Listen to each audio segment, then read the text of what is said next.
Hello and welcome back to Dungeons & Dragons, Planescape, Torment, the Enhanced Edition. When we last left off, trying to help out the students of the brothel for slaking intellectual lusts. All right. And while we have... also known as Wanker City. Okay, this is Wanker City. I would kind of agree with that. While we have the stuff we need, we don't know about it.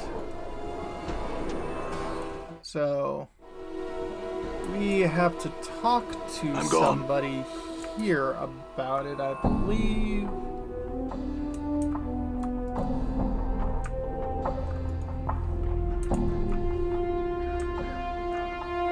Citizen.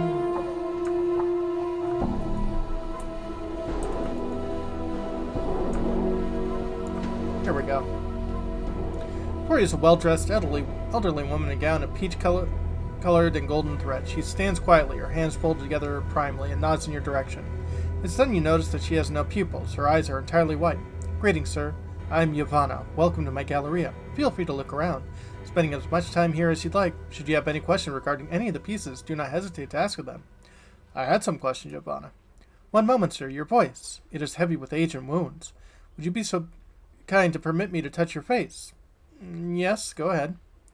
Yavanna smiles, running her old hands over the skin of your face. She frowns, looking slightly puzzled.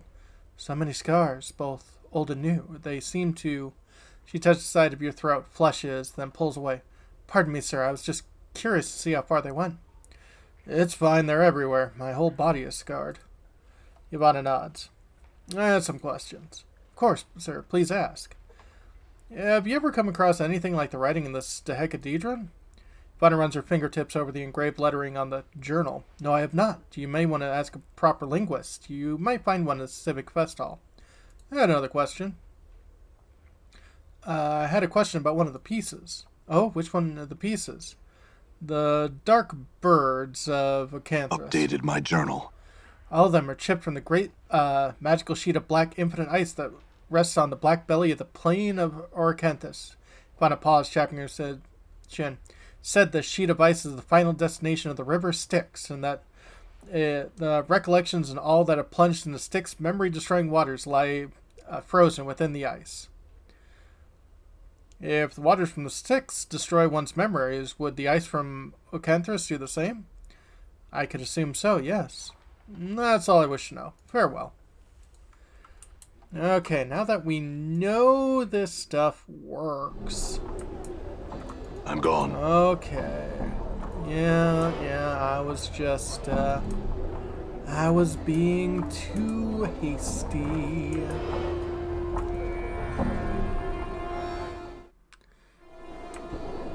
All right.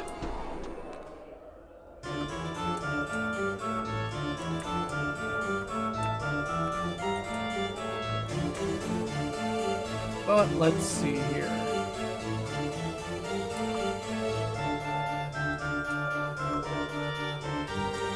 Plane is built.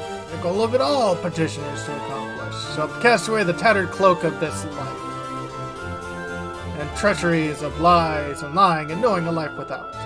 Plane is built. Okay. It's just people talking. Miriam splits up at you. Well, have you something to wipe my mind of these accursed memories? Certainly hope you haven't returned without. Never get the keys to Dolores' heart for that way. Here, take this mug. It holds a dark bird of Acanthus, a sliver of ice from the river Styx. It should wipe away your memories clean. Merman takes the mug and removes a piece of paper from his pocket. He tilts the mug back and takes the ice into his mouth. It melts instantly, leaving him with a somewhat startled expression. Merman? Updated my journal. Merman looks at you confused, then at the paper in his hand. He reads out loud, Congratulations, Merman. You've begun again. Thank the man in front of you and give him the keys in your pocket. Speak to Splinter, the man at the door of this building, for more information. He looks at you again. Well, I would seem I owe you thanks, good sir. Here, take this key. I best find this Splinter fellow and find out what's going on. Thanks, Merriman. Good luck. Nice. Curses, I'll never get that right. So, in here, there is some mages in training.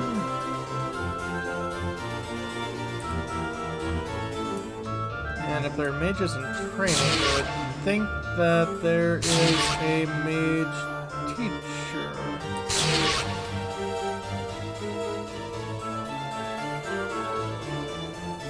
Person staring intently at a metal panel mounted on the chamber wall. After a moment of fierce concentration, they wave their hands and utter a string of impressive-sounding arcane syllables, all to no effect. Nonetheless, they continue practice diligently, far too involved in their own work to speak to you. Okay. Person is carrying a sheaf of paper of unwound scrolls. They occasionally pause to look through them and read portions of what they've written aloud, practicing elaborate hand motions to do so. Look up to you and stand before him. Greetings. Greetings. What is this place? It's where aspiring mages can train and study. Many wizards took their first step in the arts as fledgling sorcerers here. Where's the trainer? Updated my journal. I do not know where Lady Thorncombe has gone. I would suggest to try the sensorium. She spends much of her time there. They lower their voice, frowning. Perhaps too much. Sensoriums. Ask Plinter, just inside the fest hall entrance of them. Cannot reach them yourself, but he'll take you there. That's all I wish to know. Farewell. Okay, Lady Thorncombe.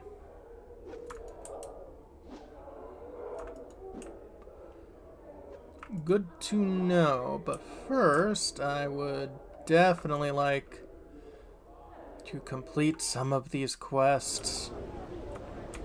I'm gone. Because I've got another party member I'd love to have join. This is it, right? Yep.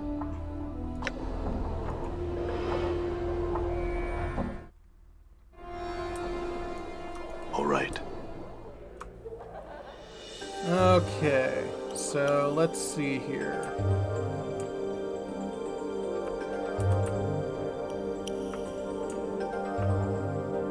Start with... Yeah, you were the bored one. Julia looks at you hopefully. Well, anything yet? Montague seemed disinterested. I recall him saying he was bored with things in any case. Updated my journal. Juliet looked shocked. He said, what? How could I have been so... Oh, it would appear my relationship is the trouble I so desire, and I merely miss them in my melancholy. Maybe so. Farewell, Juliet. Looks like my skills have increased. That is great. +1 fist. Fighting skills have improved. 10 hit points. And another 2. So you're level 8, which should mean...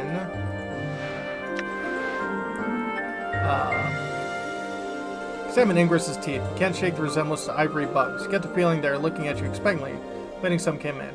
I want you to become a more powerful magic weapon. Teeth rattle for a brief moment, their magic glow deepens. Done. Nice.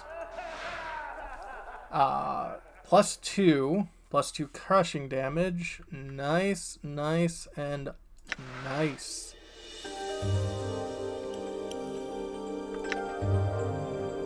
Okay. How is our thing doing? We're not too bad. 15,000 away. Quite a bit for a fighter level. Not that far from a mage level. Quite a bit for a thief, and a little less for a fighter. Wouldn't be bad. Now you're pouting.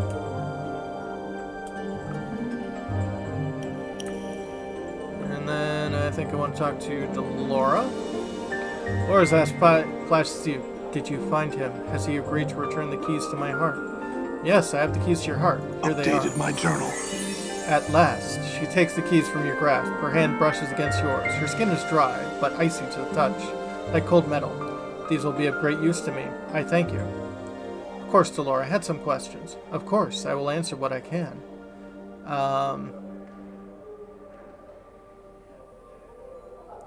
What can you tell me about the silent prostitute? Updated my journal. Yes, her name is Echo. Her voice, in fact, every means of communication was stolen and destroyed. Echo's words were once wooed away by the paramour godling Permishma.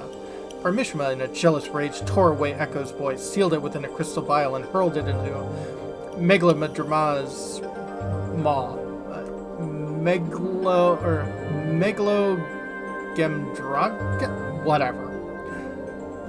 Echo's voice is forever lost to her. Only another new voice could return her the ability to communicate once more. I know this because I spoke to Permisha's paramour myself once. Had another question. I've spoken to 9 prostitutes altogether. Do you know who or where the 10th student is? Shakes her head. I fear you are mistaken. Unless this is the most recent development, there is no 10th student. Never mind then. Farewell. Okay, so I want to talk to Echo. Here she is. Striking young woman has skin the color of burnished copper, a translucent white dress, held precariously by golden clasps, which drapes carefully over shapely form. Greetings again. Woman nods and smiles briefly. Scent of her hair, sweetly perfumed, fills your nostrils. Had some questions. She nods. Ask why you can't communicate.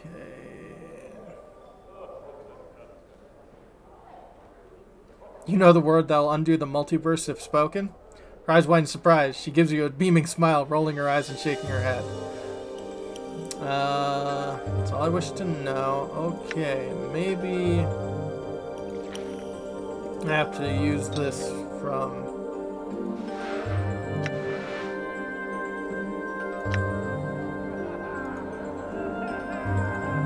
Again, had questions. Is your name Updated Echo? my journal. She nods, smiling pleasantly. Had some other questions. Asked why you can't communicate. Was your voice stolen? Updated my She journal. nods vigorously, clasping her hands together and smiling at you. You have any way to get your voice back. She shakes her head, face wrought with frustration. Sen looks at you pleadingly, as if expecting an answer. I swear I'll look for a way to return your voices. Echo nods to you slowly, smiling with eyes full of gratitude. I'll look for something to give you a voice then. Updated Farewell. my journal. Echo looks at you hopefully as you approach her, biting her lip. I've got this fiend's tongue for you. She raises her eyebrow and gives you a skeptical look. I'm told that, should you place it in your mouth, you will regain the ability to communicate. She nods and takes the bottle from you. She gingerly picks out the severed tongue from the briny solution and, after staring at it for a moment in disgust, places it in her mouth. Suddenly her eyes widen and there's a burst of reddish glint between her lips. Are you alright? Echo opens her mouth and closes again. Open it once more and it speaks. I can speak again, oh joy, I thank. Damn thee to the darkest pits, thou stench-ridden worm. Kneel before me in supplication, insect. Yikes. Huh? Echo yelps and covers her mouth with both hands, her eyes wide with panic. It must be the fiend's Updated tongue. my journal. She slowly takes her hands away from her mouth, nodding. It seems I must devour thy frail shell and consign thy soul to the abyss for all eternity. Thou shalt serve in my battle thrall till the plains grind to a halt. Thou art mine, mine, mine. Echo shuts her mouth again and begins to softly, quietly meet. Wait, try using these Diva's tears. They should soothe the tongue's curse. Updated my journal. She nods, smiling, and takes the vial from you. Echo places a few of the sparkling blue drops to her tongue. I believe these tears are working. Yes, they are. I can speak in my own voice once more. Oh, how I thank you. Echo squeezes your hand and bows her head gratefully, her eyes welling with tears of joy. It was my pleasure to help. Farewell, Echo. I feel stronger. Yes, you do. Level up. Spell memorization abilities have increased. Yay! Saving throws have increased. 1 characteristic point gained. Yay! Yeah, I think everything is just going to be dumping into intelligence.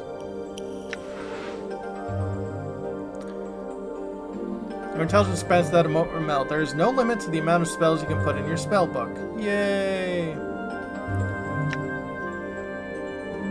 Nothing here, nothing here.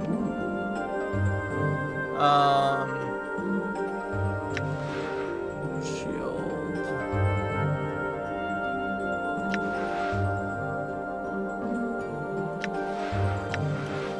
I could do an Elysium tier. And we'll do another Force Missile. Another Fire and Ice.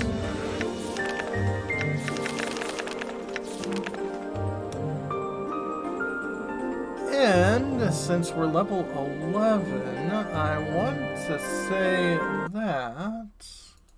Let me look it up.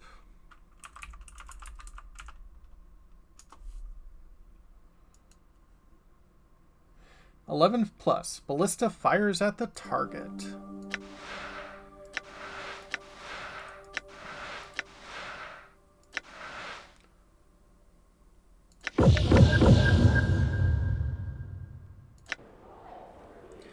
Okay, nice.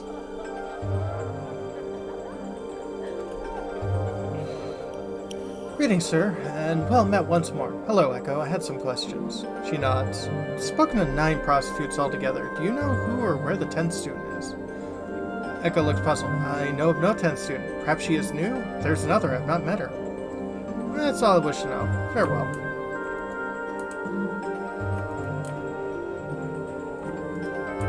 I think I know who the 10th student is. How may I help you?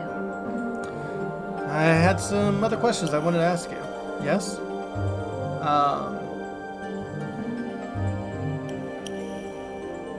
I have spoken to 9 of the students, as you asked, but I could not find the 10th.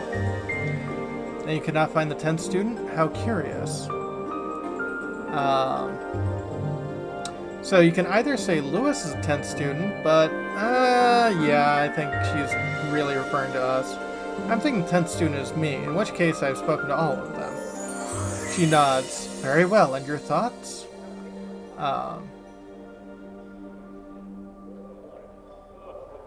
I've learned what it means to aspire to be a sensate, and that it's better to go and search for experience rather than have it come to you. Fall from Grace nods. Very well, I will travel with you, if you still desire my company. I do. Learn some new tricks. Oh, Mistress High and Mighty will be joining us. What do we need her for? You couldn't possibly understand. I wish she would fall from great height. I might even bump her off myself. Well, you at least got a level up for that. And, not doing bad with open doors, but, that was a fighter level up. But we've got Fall from Grace in our party. Fall from Grace's Touch. Grace's basic attack, it does slight slashing damage, 1 to 3.